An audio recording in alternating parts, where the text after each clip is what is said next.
I want to start by just sort of giving a background on what I've asked our panelists to talk about. They'll be talking for about 45 minutes, and then we will have ample time for discussion and questions later on. I've asked them to talk about the ways in which religious identities have shifted dramatically in the last quarter century.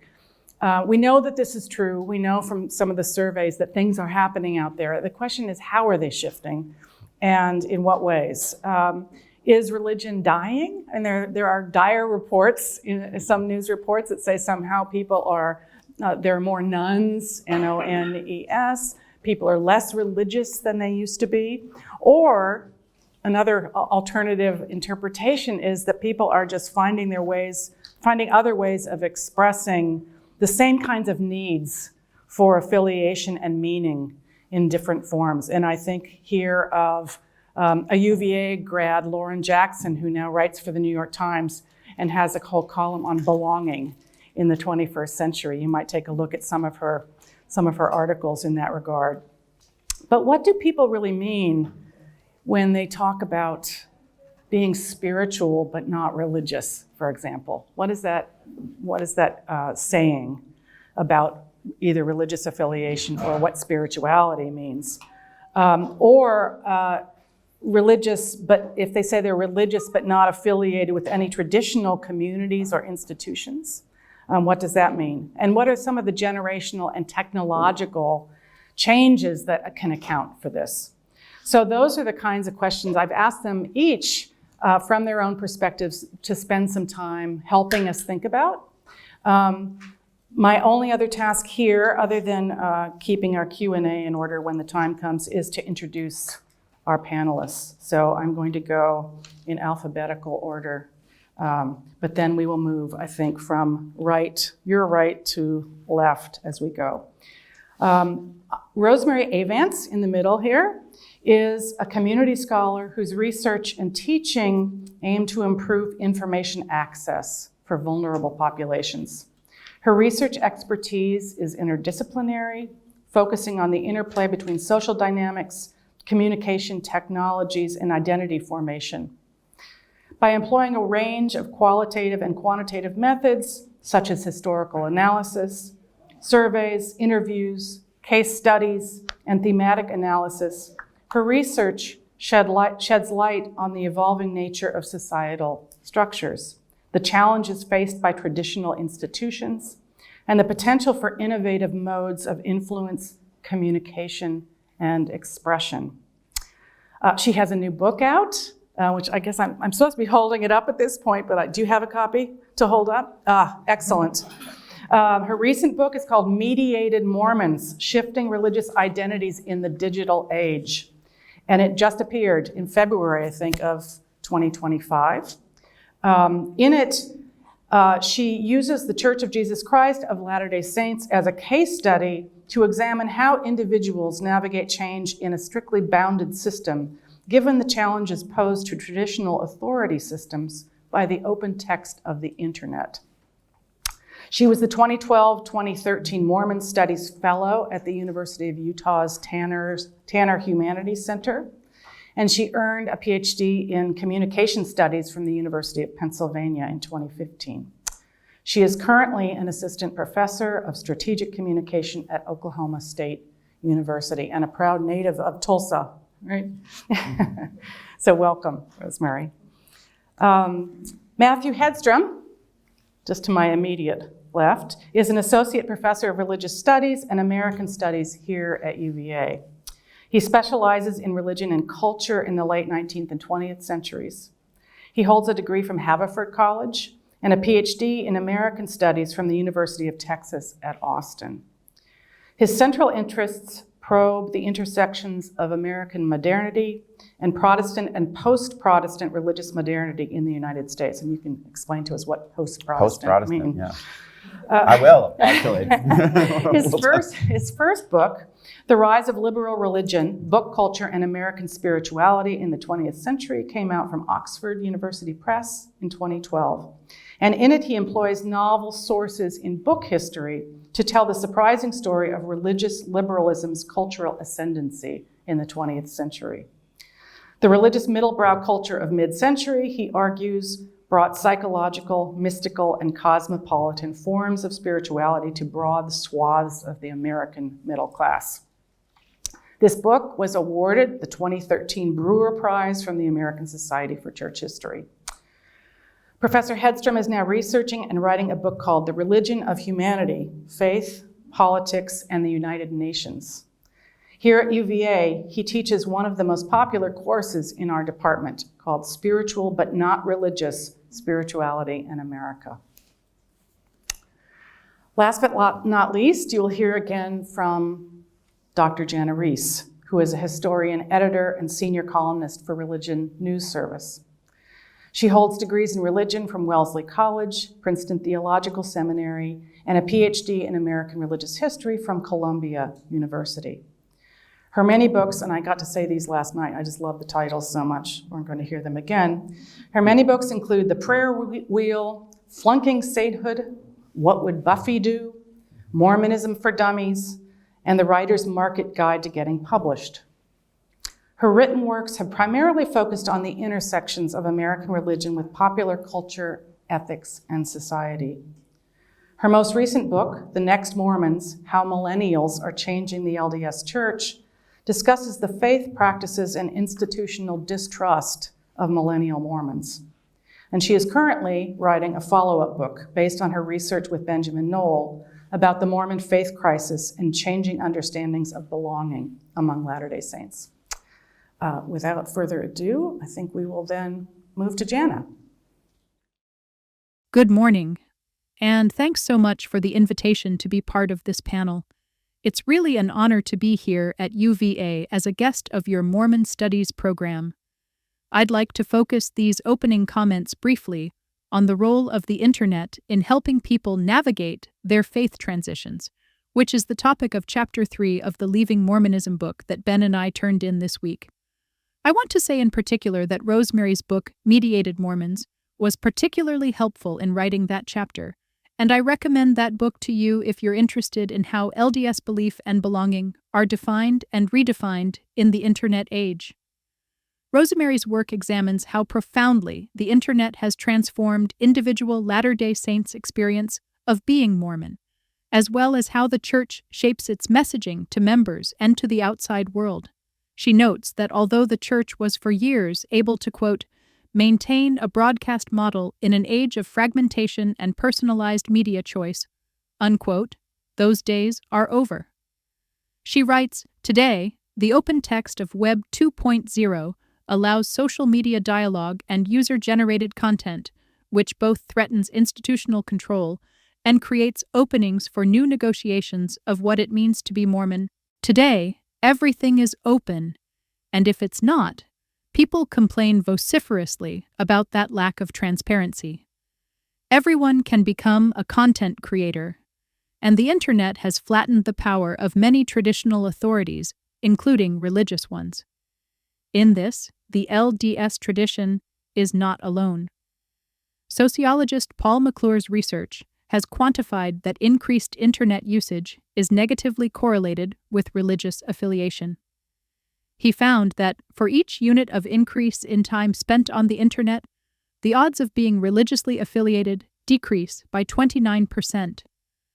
This was true even after controlling for a host of other factors, including demographics, political affiliation, and television consumption. Moreover, Internet usage is also correlated with a decrease in religious exclusivism, or thinking that your own religion is the only truth. McClure credits the Internet for exposing users to other modes of thought and ways of living, all of which systematically chip away at one's certainty. In my research, I pinpointed 3 specific benefits that came up often in interviews as leavers reflected on their transitions out of the Church. Number 1, a language to use. Commonly, leavers are surprised when they lose their faith. Most people I interviewed, even the ones who had not been all in, didn't expect to ever be on the outside of the Church looking in. Some had judged leavers as being lazy or under the influence of Satan, only to then find themselves in the same position. Once there, they realized that the prior categories they'd used to define leavers just didn't fit what they were going through. They weren't lazy. In fact, following church guidance, many doubled down in gospel study, temple attendance, and prayer so they could rekindle their former faith. Rethinking the stereotypes they used to hold about leavers necessitated a new language. The church had given them a script to describe religious faith, which was associated with things like joy, family unity, divine approval, and qualifying for heaven. It had also provided a script about the loss of faith, which was supposed to generate the opposite of all those good things. Given that socialization, people leaving Mormonism, especially when they grew up in it, have a twofold task. First, they have to unlearn the language they were given to describe religious disaffiliation, a language that turned out to be inaccurate and unfair when they were the ones disaffiliating. Then they need to learn an all-new language to give voice to their actual experience and help them to process it. Before the advent of the post-Mormon Internet, they were often alone in navigating these tasks. Research about people who have left Haredi Judaism, also sometimes called Hasidic or ultra-Orthodox Judaism, can be helpful here. Lynn Davidman and Arthur Greel have called their ex-Haredi research subjects characters in search of a script, a phrase that is on target for many Mormon leavers as well.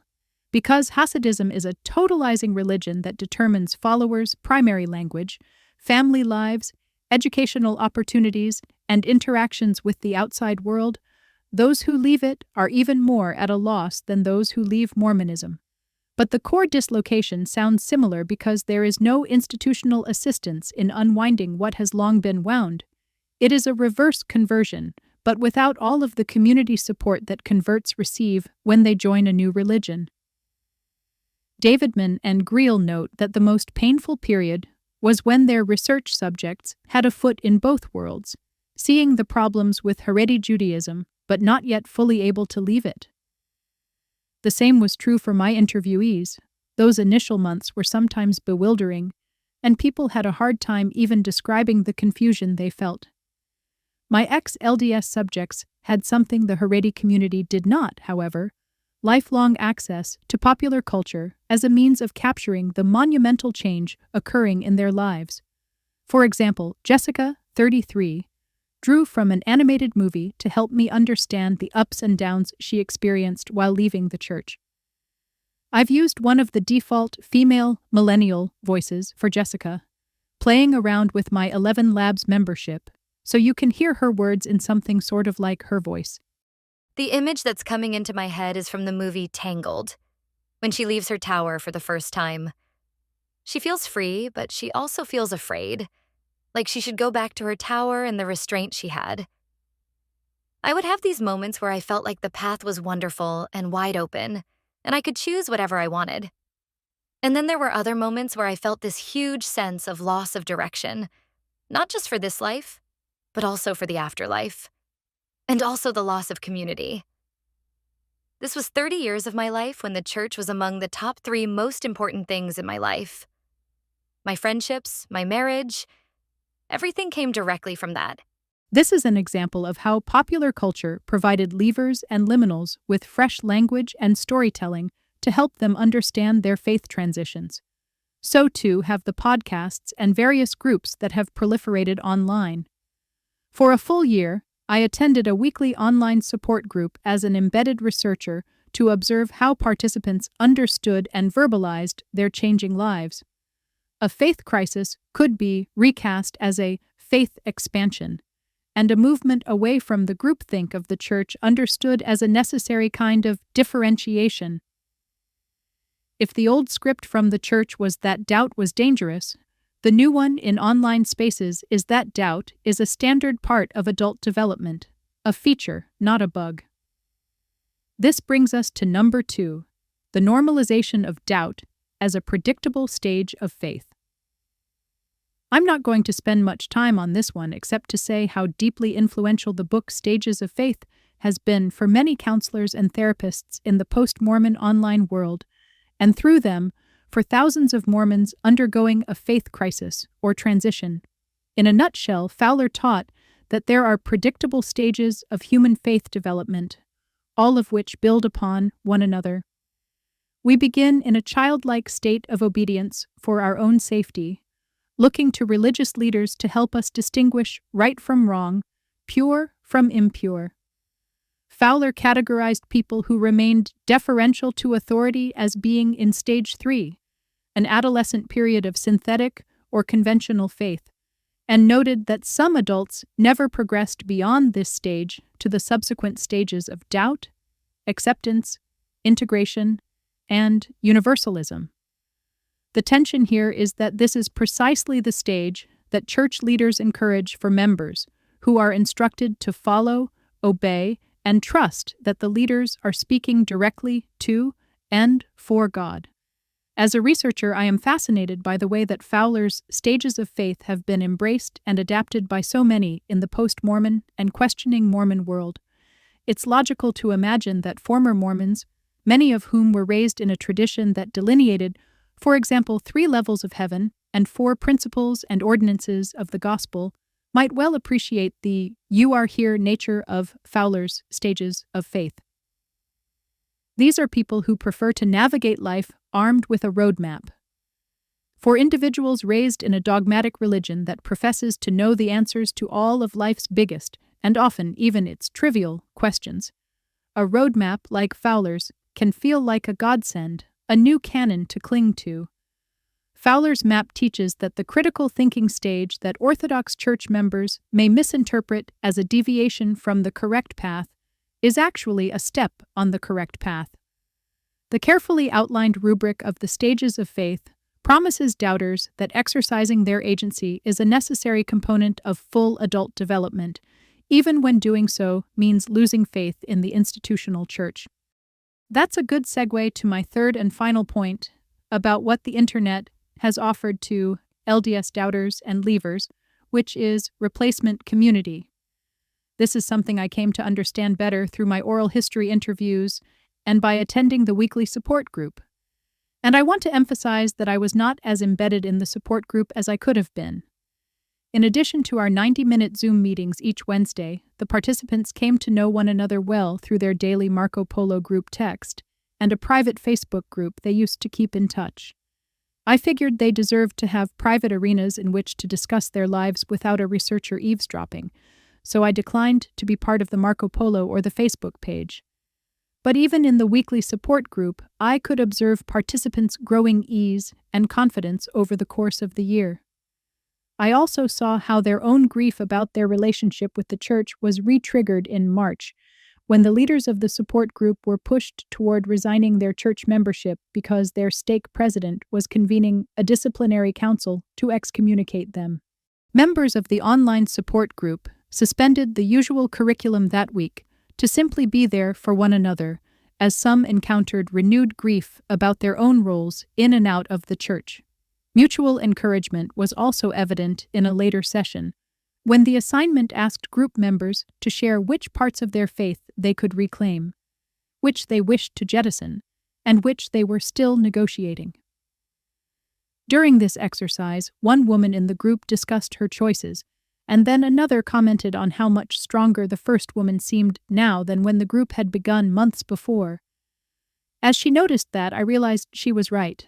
The first woman seemed happier and more confident than she had in the early meetings. Such encouragement is an expected part of community, but several in the group seemed surprised by its development. They reported being all the more grateful that they could bring their whole selves and still be accepted. This was often not their experience in the church itself, and in this they are not alone. In interviews, people sometimes reported being disappointed by what they perceived as the shallowness of their LDS communities, but simultaneously afraid of exiting those communities. Leaving Mormonism can be deeply scary because it often functions as a core identity and offers a primary circle of friends. If members leave that, who will be their people? An interviewee named Timon, age 44, told me this fear of losing community was very much on his mind during the 2.5 years he was thinking of leaving the church, but before he made the leap. Here's a snippet from his interview. I am also part of the Pilgrim group, which is mostly people who have left the church. It's a very respectful group, for the most part. We've had many people from that group over for brunch and barbecues and stuff. We went camping with them last year. It's helpful in replacing some of the community lost when leaving the church. I'm also in a mixed-faith marriage group. A couple years ago, 10 of the couples went on a cruise together. My wife and I really bonded with 3 or 4 of the couples. Last month we went to Texas and spent several days with a couple of them. We don't really participate in the Facebook chat much anymore because our feelings about the whole thing aren't as raw as they used to be. I think this group was mostly helpful for my wife to see that just because I left, I wasn't all of a sudden a bad person, despite the church's best efforts to make it seem like I was. Many people will doubtless object that these are not real communities.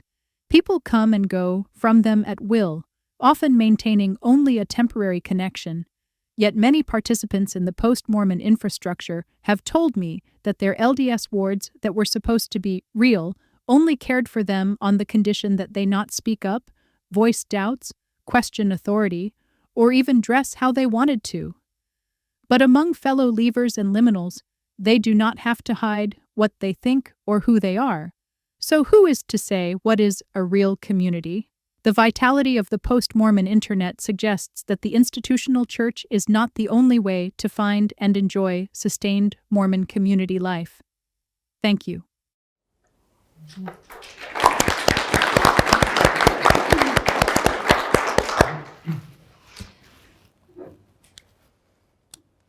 Hello.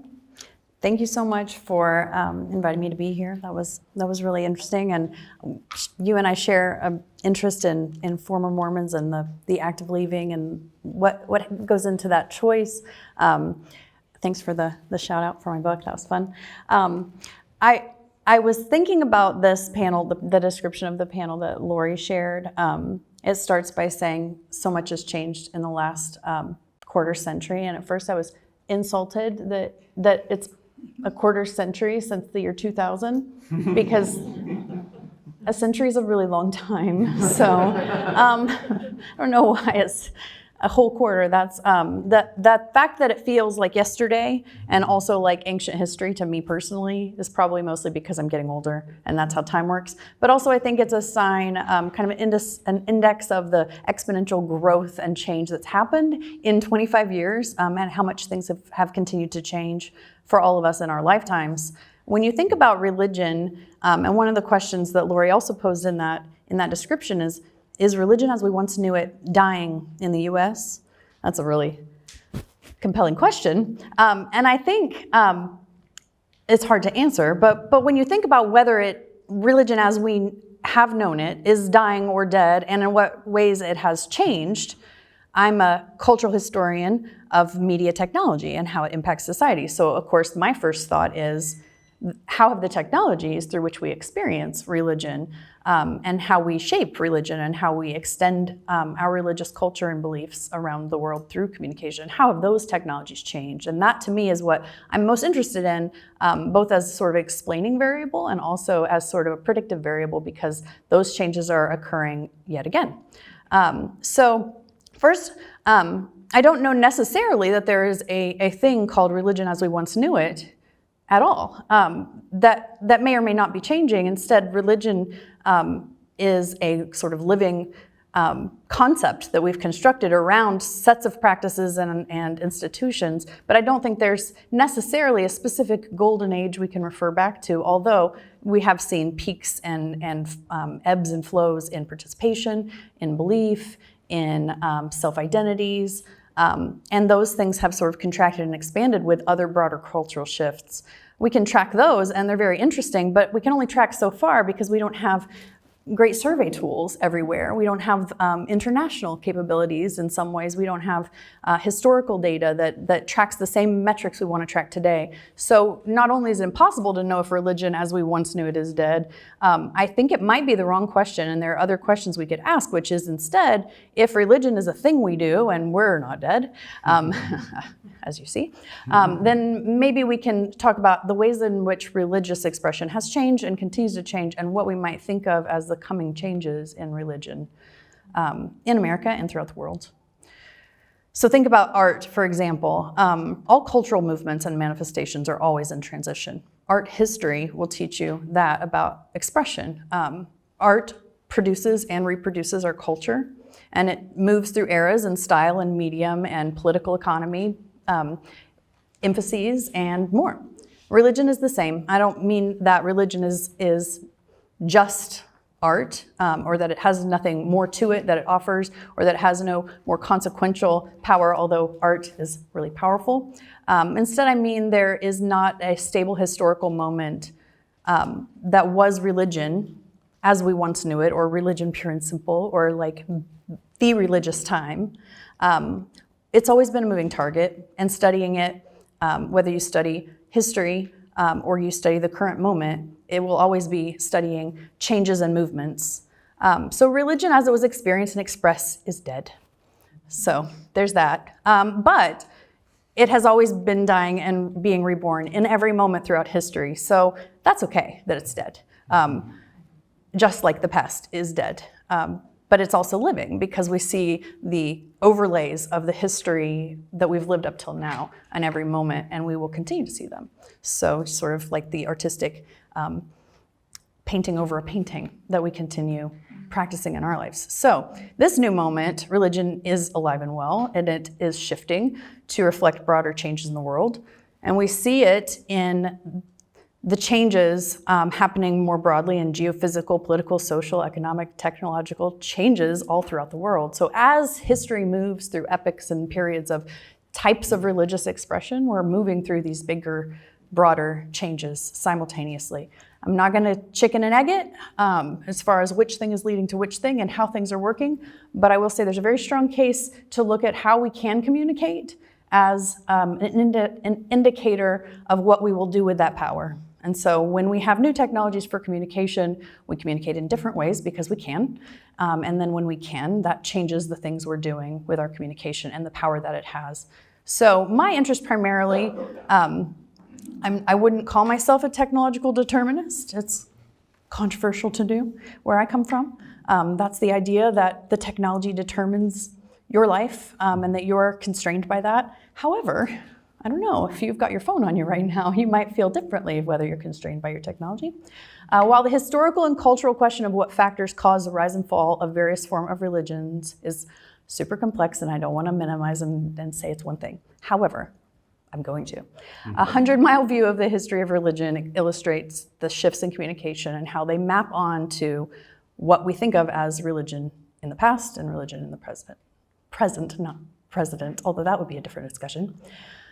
Communication historians often partition history into periods based on the dominant socially available technologies for communicating. So we start with oral period, in which humans spoke only, and there was no other way to communicate with others.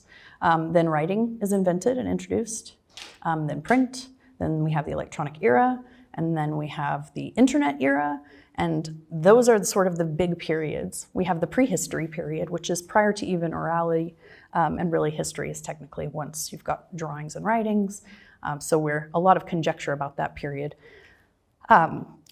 Historians suggest that human beings first developed the ability to speak in about 100,000 BC. 100,000. So kind of picture a timeline. You're going to keep that in your mind. Okay, 100,000. So for 95,000 years, language was the communication technology.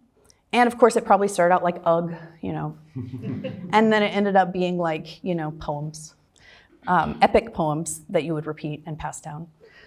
But over that time period, very, very slow changes in the technology, increased accuracy, increased thoroughness, nuance, complexity, synonyms. And those of you who like the English language and how ridiculous it is know how complex some of those things become over time. This time period, 95,000 years, human cultures were small, geographically isolated tribal communities, primarily more flattened in terms of hierarchy. They tended to be collectivist. They tend to express religion through stories passed down from generation to generation, which tended to be epic stories that explained the big things, where we came from, what we're doing here, what happens when we die, what thunder is, the big things. And those things shifted, as you can imagine if you ever played the game of telephone, from telling to telling. The stories change, the stories sort of evolve. They sort of start to help explain the things that you're seeing happening at the moment. So as they develop and as they're being used for different utilitarian purposes, those stories change. 95,000 years of culture slowly developing. So this is really when human culture starts to find its little niches in various communities and continents around the world. Writing evolved very, very slowly out of oral languages. You can imagine the changes that came when someone realized they could put a mark in the sand or carve it into a rock or, I don't know, tear it on a leaf, and that could represent something, and that you could hand it to someone and they could interpret the thing, and so a message could be passed through space and even through time from person to person without having to be there and speak face to face. It was a very slow process. Started with early pictographic language, cuneiform and hieroglyphics developing in around 5,000 years BC.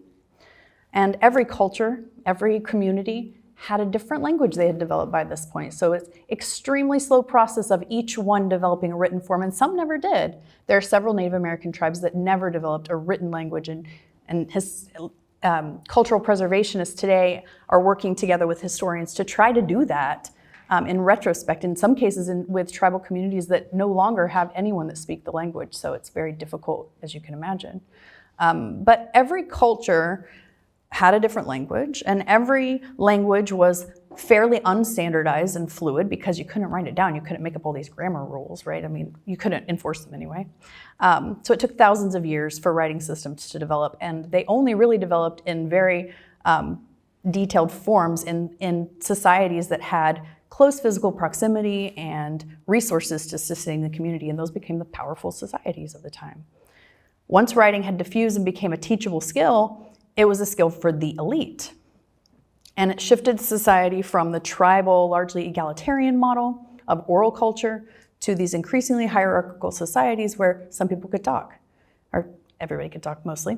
Some people could write, some people could read, and that was a very rare skill to have. So this is the scribal communities where the only things that were being written down for a long time were religious texts.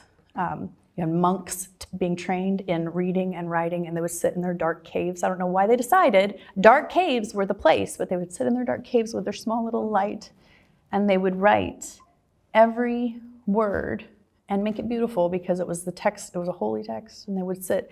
And this laborious, time-consuming process made it so that a written text was extremely valuable and rare, and only certain people could read it. Many kings couldn't read. They would have to have a scribe read it to them. It was such a rare skill.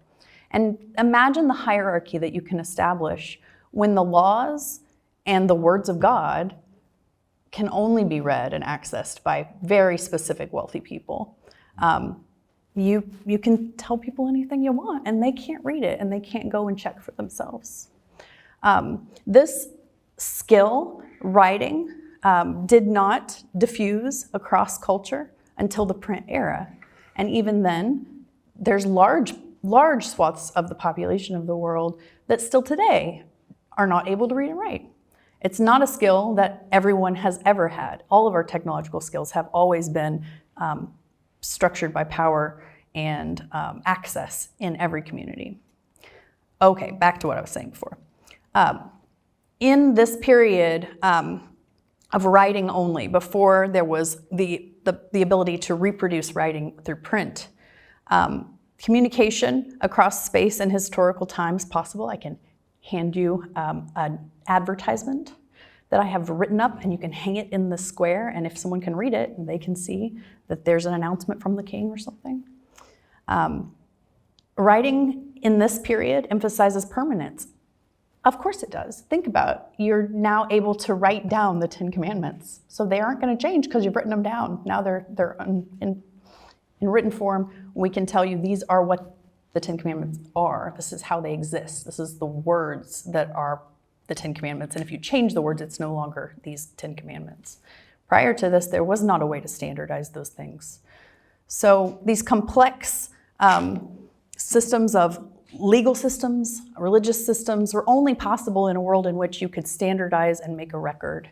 And so monarchies, governments, religious systems, even trades become more and more specific and specialized and complex, extremely complex, and hard to access.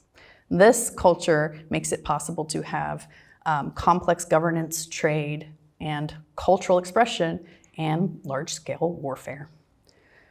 It also made it possible to ensure that religion became a system of power and authority and dominance where only some people could talk to the heavens and hear back.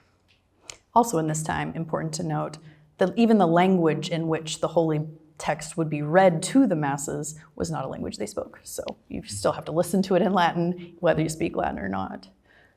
This writing period, 6,000 years. So we had first 95,000 years in the oral period, and now we're at 6,000 years, much shorter period before a new technology disrupts this mode, which is the printing press.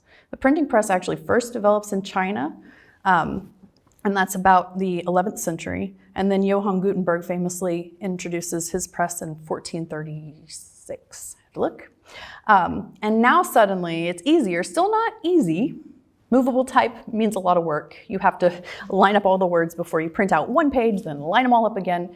And that's complex. It's a difficult process, but it's cheaper than doing it by hand and sitting and crafting it. So as that technology develops and becomes more and more streamlined, easier to do and cheaper to do, and more people have access to press, you can make pamphlets, you can make newspapers, you can distribute information across society, you can make, broadsheets. That was not a possibility before, and now with the access to increasing texts, you have access to learning to read for the first time because there's something to learn from. Someone can teach you to read. More people begin to learn to read who are not elite and wealthy. Still not a lot, but more than before. Literacy spreads throughout, especially throughout Europe and Asia. And although access to information is still not democratic, think only of the 95 Theses to think of how this could impact religion and religious experience. Without print culture, how do you challenge the authority of the Catholic Church? How could Joseph Smith get a new text back to the old world and build a following for a new religious movement? The print era spread ideas throughout the world through trade, colonialism, immigration, mission work. And this is the era in which most religious movements proliferate, beginning with Protestantism, every other branch that is not an Orthodox branch of Christianity has mostly started during this time period. So this started again around really took off in the 1400s. Then 1800, things start to shift again. So we have an even smaller time period that this change lasted and impacted the world predominantly. In the Industrial Revolution, electronic media became the new thing. You might have seen pictures of photographs from the Civil War. So photography, the telegraph, transoceanic lines under the ocean, that's amazing to me. Satellites, radio, television. Over the course of a few decades, these new technologies were introduced, slowly integrated into society until by the 1920s, everyone was going to the movies. Not everyone, most people were going to the movies. Most people had access to a radio and could hear and see culture and news and information rather than just reading it and accessing it that one way. This is the closest that media has come throughout history to kind of replicating that embodied experience of communicating face-to-face, because you can hear and see communication instead of just having to, well, reading is seeing in that context, but seeing it in sense of seeing embodied people delivering a message. This era combines the immediacy of oral communication with the immutability of print, because now there's a record. If you video something, there's a record of that. If you record a broadcast, now you have a record of that. So it's no longer this transient communication that disappears. So the impact of this era on our religious identities and expressions is massive. This makes it possible to make emotion happen through our communication in a way that wasn't possible before. Although if you've read, Jane Austen, you know that you can be moved by words. But having visual aspects and other aspects makes manipulation easier. It makes the emotional impact of a message, kind of that stirring, is much more possible when you can use multimedia, which the church has shown through its investments in all the multimedia, because it's very powerful. This starts threatening some of those established structures that rely so heavily on authority and boundaries, because now it's easier to get your information around the world in real time. You don't have to wait. It's not as expensive. And those boundaries for being a messenger start to fall even faster. So the information age, beginning in the 20th century, has lowered the boundary to participation dramatically. Access to the internet makes it possible for anyone to participate in instant worldwide communication. You don't have to wait for a book or a VHS tape to be mailed across the world to your friend for them to see something that you want them to see. You can just share it, you can text it, you can tag them in a thread.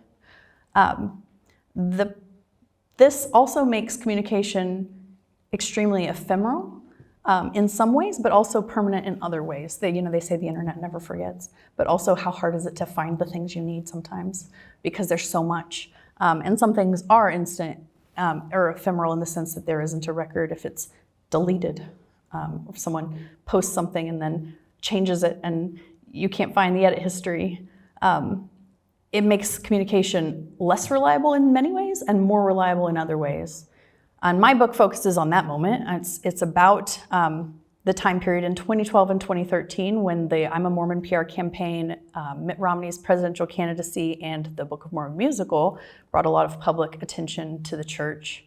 And in that book, I'm arguing largely that the digital age created unprecedented challenges for the LDS church, but also for all religious and other institutions. In many ways, it makes previous modes of communication outmoded and in a lot of ways irrelevant. Anyone with a microphone or a keyboard can share their opinions, form networks with like-minded others, contribute to the narrative of what it means to be Mormon or member of any other group. And it's impossible to correlate or even fully monitor Mormon identity in a world of social media influencers and open access digitized historical documents. It's been less than 75 years. I'm being generous with starting the information age in the 50s because the technologies were there, but the internet was not in households really until the 90s. It's been only a minute since these technologies started, but the characteristics of that era seem to be almost over, and we seem to be shifting into a new age marked by the rise of the technocratic elite, where technologies like extremely personalized social media algorithm ensure that you're seeing different content than I'm seeing at all times. The widespread adoption of generative artificial intelligence means that any of us can make a message that sounds like it's coming from someone else, and you cannot necessarily rely on what you see or hear. You cannot trust your own senses or your own there are multiple versions of reality happening at the same time in terms of the content that we consume. If you see that there's a riot in LA, I might see that the streets of LA are peaceful, and unless you can get there, thank you, you have no way to find out which of those is true. So in a lot of ways, this new technological era threatens the gains from the previous eras while reintroducing some of the risks of the earlier, the writing-only era. Techno-billionaires control the algorithms, and they control the access to information and who can share, who's banned, who gets to have a platform in the first place. And they are also controlling the federal funding in our country on how that will be regulated in the future. Mass surveillance through biometrics and facial recognition, internet blackouts, those types of things are already being used in other countries and maybe in ours by the government for repression of dissent and expression. And viral disinformation and propaganda campaigns influence elections and shape individual thoughts.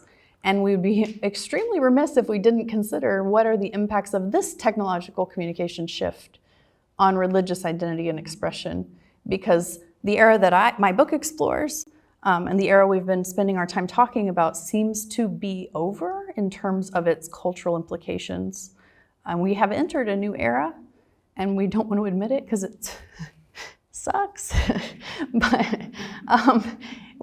as scholars of religion, if we want to understand religious identity, where it's been and where it's headed, this is the era in which we now find ourselves. And so the church, any institution that's interested in things like retention, recruiting new members, will be operating in a communication environment in which you can't guarantee that because you create an ad and post it online, people will see it, or because you send an email, it'll be delivered. So, or that it won't be impersonated or shaped. And I don't think it's too far-fetched to think that it's already impacting religion and retention and membership and identity today. And that's what historians of media and religion are really looking at right now, so that we can start to predict these trends and begin to address them in this cultural moment. Thank you.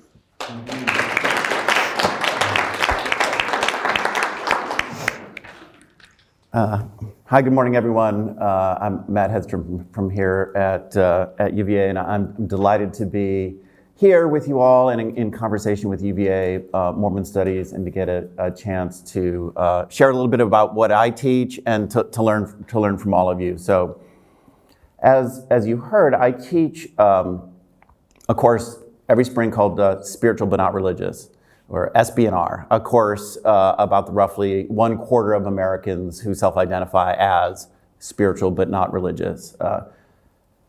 I thought when I developed this course about 12, 13 years ago, I thought, okay, this will be a trendy course. It'll kind of be a course of the moment. It'll have its moment, and then it'll probably fade away as the trends move in another direction. And so far, that hasn't happened. This is a course that has continued to grow and attract real student interest. And I thought I'd offer some reflections from that. So first of all, the term, spiritual but not religious. This is a term that dates, not the ideas behind it, as I'll say, but just the term itself.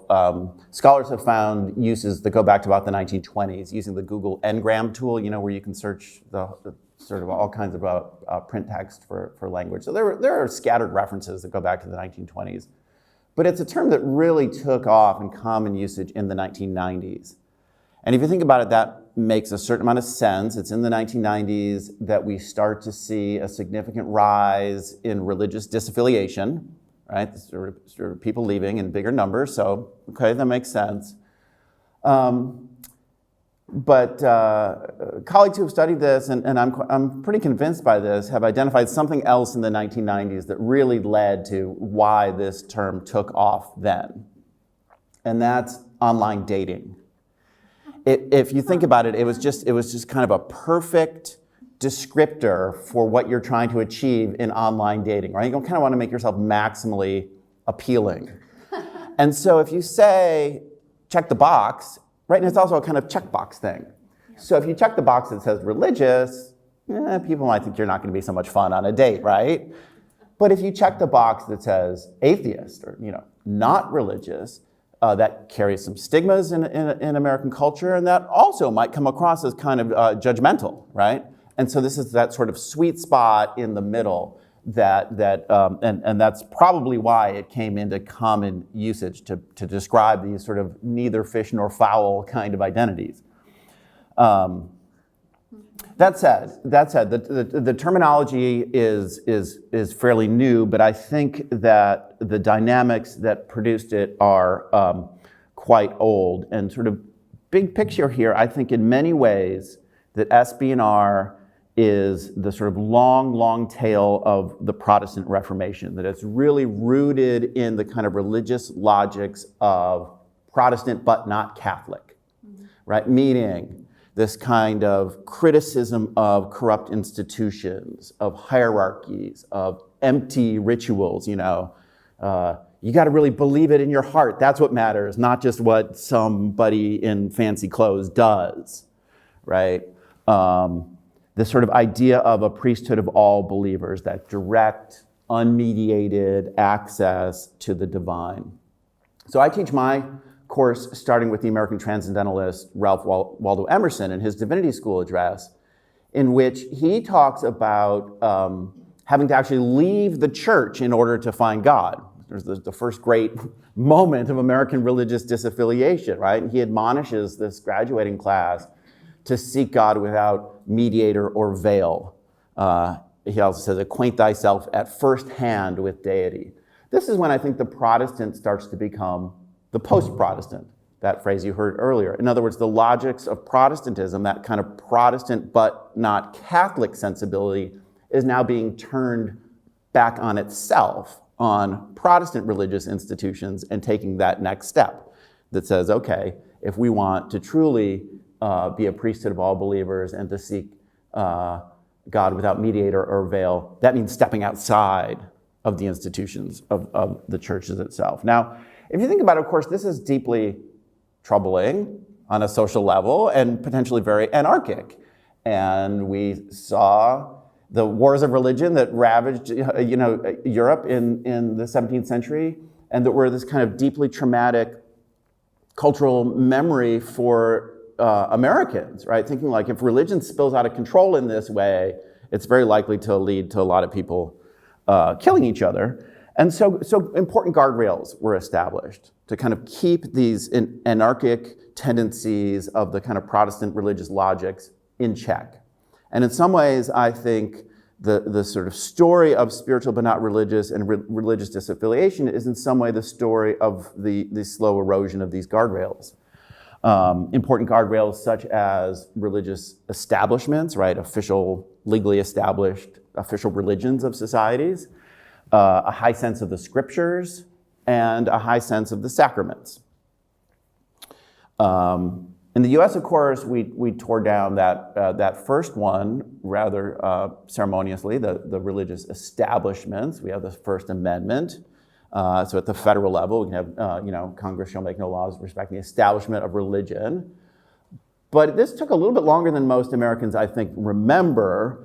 That led to disestablishment at the federal level. There were still state establishments through the 1830s, and historians have written about the ways in which there were kind of informal establishments, both legal and kind of cultural, really through the 1950s and 60s in a series of important Supreme Court cases that some people call the second disestablishment, that, things like prayer in schools or Bible readings in schools, religious displays on public grounds, right? There was a kind of informal Protestant establishment that was only sort of legally eroded in the 1960s.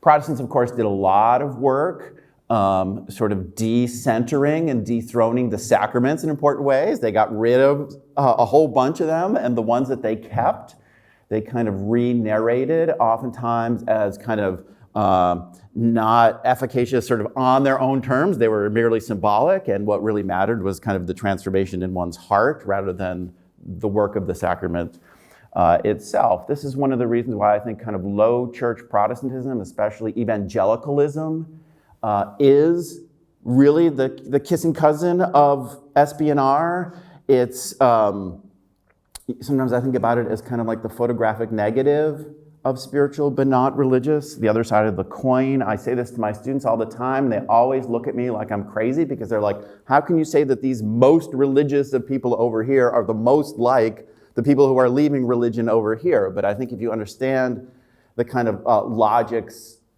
that Protestant but not Catholic, that spiritual but not religious, post-Protestantism, you can understand that. Sometimes I call certain kinds of evangelicalism spiritual but not religious, but religious, right? And you can think about this. You can find things on YouTube, young evangelicals saying, I'm not religious. This is not a religion, right? I'm just a follower of Jesus, and these kinds of things. On the question of the sacraments, I think Mormonism would be a very interesting sort of conversation partner along these lines because of the very high sense of ritual and sacrament, much more Catholic than evangelical in that sense. And of course, the thing about the sacraments, especially if you have a certain high sense of the sacraments, is you can't do them on your own, right? You can't do it. If you're a very low church Protestant, you have no sense of kind of apostolic succession or ordination, that doesn't really matter. Maybe you can kind of do it on your own.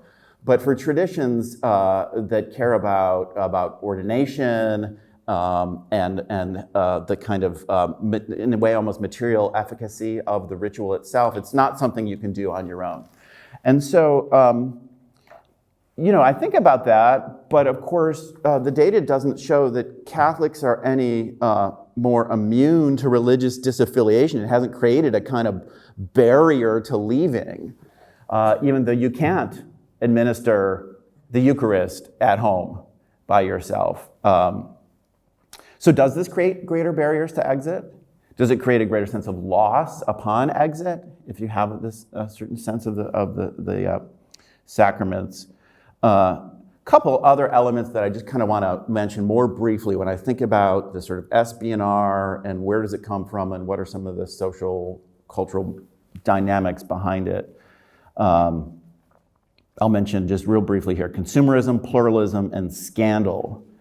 I'm very interested in some of the work that some social scientists have done who relate a kind of religious culture to questions of political economy.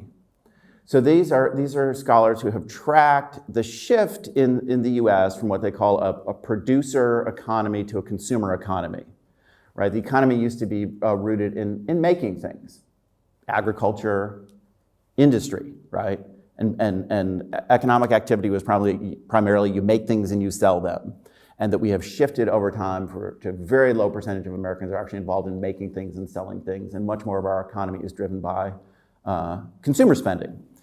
And the argument here, which is the one that I find so provocative, is that this shift in how we make a living and how our sort of society is organized economically has effects culturally and religiously, and that we have moved from a sort of producer ethic to a consumer ethic. These are big shifts, right? They're not sort of a light switch that turns on and off, but a sort of a tipping of the scales. And in the matters of religion, this might incline us less to see religion as a good that needs to be produced, that we need to come together to make it, show up for the minyan, show up for the Wednesday night potluck, right? Like it has to be made. And more as a good, a sort of pre-existing good, a cereal box on the shelf that you can then go and sort of pick which one you like. Of course, the most important form of religious production, how is religion made, is reproduction. It's having kids and raising them in your tradition. And I think even there we see some shifts towards a more kind of consumer ethic. I have met people, I've had conversations with people who say, well, I'm purposely not raising my kids in any sort of religious tradition because I don't want to impinge on their autonomy. I want them to be able to choose when they become adults, right? And so it wouldn't be right for me to be a religious producer in that sense. I want my kids to be fully actualized religious consumers. Pluralism, I think I'll just say briefly that the United States has always had a context of religious pluralism, and in many ways the First Amendment and religious disestablishment was trying to solve the problem of American pluralism, even at a moment when the United States was roughly 95% Protestant. There's still a lot to fight about among 95% Protestants, right? And so, so that's sort of always been the case. But since the 1960s, since the kind of opening up of American immigration laws in particular, the United States has now been sort of open to the world. And I think we can see in some of the survey data a growth in people who say things like, you know, I'm looking at a survey here that was done by the sociologist Christian Smith from Notre Dame, who looked at what he calls emerging adults, 18 to 28-year-olds, and asks the questions about religious truth. Only one religion is true, agreed 29% of these sort of emerging adults, but many religions are true, 57%. You know, majorities say it's okay to pick and choose religious beliefs.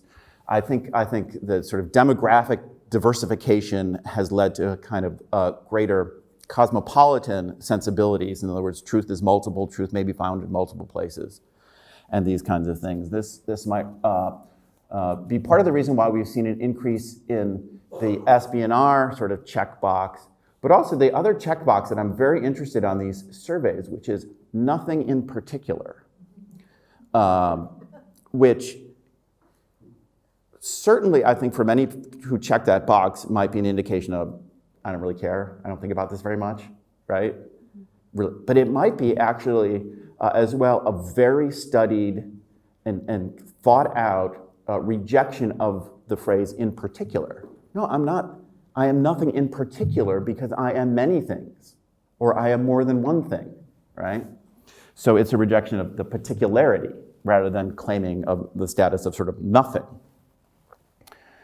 The last thing I'll say that I think is important to say here is the role of scandal in religious disaffiliation broadly and sort of the rise of SBNR sensibilities in particular. Of course, scandal is as old as humanity, 100,000 years old, right? And every human institution has been plagued by it in certain ways. It's part of the founding dynamics of the kind of Protestant logics that I talked about. But when you think about the rise of religious disaffiliation from the 1990s forward, I think it's not a coincidence at all that it coincides with the child sex abuse scandals in the Roman Catholic Church and other, other prominent religious denominations. We've seen it in the Southern Baptist Convention, many other places. And I think also the increasing political polarization of American life broadly and the way that religion and religious communities have been entangled in that. You go back not too many decades and you sat in the pews of your Methodist or Presbyterian churches and you likely didn't know how the person sitting next to you voted. And that is increasingly not the case in American religious life. And therefore, many religious communities come to assume political identities and therefore carry the baggage of those political affiliations in really significant ways. And so people see a political actor acting a certain way and they say, oh, if that's what religion means, I'm out. And I think that's a very, very important driver there. I think I'll leave it there. Thank you so much. Well, I want to thank all of our panelists again for a wonderful, rich session. Thank you so much.